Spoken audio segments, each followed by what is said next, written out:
जो लोग अव्यागति को आते समय देखकर घुर्राते हैं, ये कहां से आ गया, उसको सूची उपनाम को नरक में जाना पड़ता है। आपका विशाल हाथियों जैसा शरीर सुई की नोक पर जगह में से जबरदस्ती यमराज को दूर घुसाते, बड़ी वेदना होती। जो स्त्रियां परपुरुष को देखकर प्रसन्न होती हैं, उनसे संबंध बना लेती हैं, जो पुरुष पर स्त्री को देखकर संबंध बना लेते हैं, ऐसे लोगों को भी भयंकर नरकों की यातना प्राप्त होती है। वहां पर लोग मैया पुरुषम मालिंगयंती, वही पुरुष उनको लोहे का मिलता हुआ तप्त आग में जलता हुआ, और वही स्त्री उनको मिलती है। दोनों एक दूसरे को दौड़कर मिलन करते हैं और एकदम लोहे में तप्त एकदम चिपके रहते। मरते इसलिए नहीं है क्योंकि यातना देह आवृत्य, यात्रा के लिए शरीर।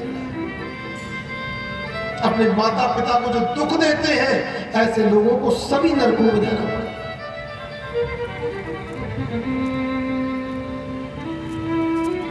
जो अपने माता पिता को पुत्र होकर भी अपने माता पिता के भोजन की, भरण पोषण की पूर्ण व्यवस्था नहीं करता है, यमराज के दूत उसी के मांस को तोड़कर उसी को खिलाते। बोलो राधे राधे।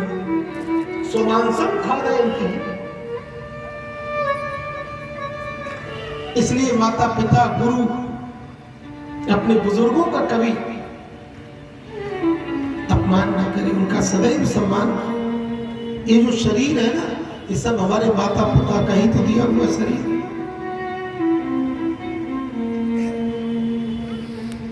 हजारों नरक हैं, ठीक है, आपने सुन लिया।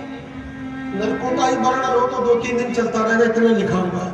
पर हम लोग को देखो, यहाँ जो बैठे भजन करने वाले, कथा सुनने वाले, कथा सुनाने वाले, हम लोग को तो जाना ना, तो ज्यादा कथाओं में क्यों पढ़े। पर हाँ, याद रखिए, परीक्षित घबरा गए तो परीक्षित से सुखदेव जी कहते हैं, राजन अगर तुमसे कोई भूल में पाप हो गया तो प्रायश्चित्तम विमर्शनम, प्रायश्चित्त आपके पाप को खा जाता है। सज्जनों,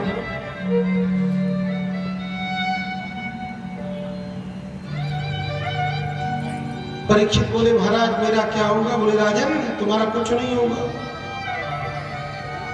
जीवन में नाम का सहारा ले लो। अगर आपने नाम का सहारा ले लिया ना, तो समझ लो कि आपके सारे पाप भस्म हो जाएंगे। कैसे?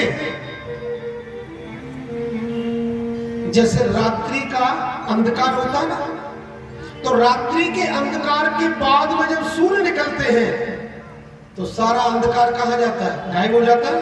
इसी तरह जो लोग भगवान का नाम लेते हैं तो उनका कितना भी अंधकार रूपी पाप हो, वो सब से ध्वस्त हो जाता है। बोलो राधे राधे। कि केचिद केवल यावत्य वासुदेव परायण अहम धुनवंति कार्ष्णेव निहाराति भास्कर। अगम, सारे पाप नष्ट हो जाते हैं। किससे? केवल प्रभु के नाम से। महाराज ऐसा कभी हुआ है क्या? तो हुआ है। तो बड़ी दिव्य कथा सुनाते हैं। एक अजामिल नाम का ब्राह्मण त्रिकालज्ञ था, 3 काल संध्या करता था।